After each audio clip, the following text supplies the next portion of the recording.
Mă judești tu pe mine? Care e problema? Trebuie să mă întreb eu la tine. Dacă eram bulanjiu, nu mai stăteam în sărăcia asta. Că am văzut bulanjii prin Italia, Anglia, Spania. Au mașini, au bani, au palate, au de toate au. Nu mai trăiam cu 18 femei.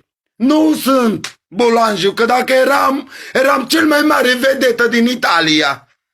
Nu credeți că dacă mă vedeți că dansez ca femeie, mă fut? Și dacă m-aș fute, nu ar trebui să dau lui rezultatul. Bată-l ar Dumnezeu să-l bată. Aha. Ce om prost, ce om prost. Băi, oameni buni, eu nu am școală, dar capul meu mai fă la un cur de babă. Să știți de la mine, dragi prieteni. Nu creadă el că dacă eu nu știu să citesc, gata, sunt prost. El e mai prost ca mine.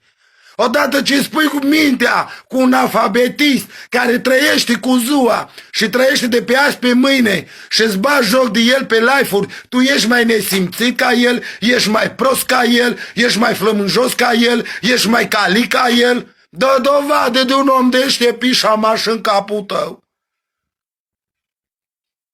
Ce dovadă dă el? Ne face Bacău de râs. Stă în Bacău, poate trăiește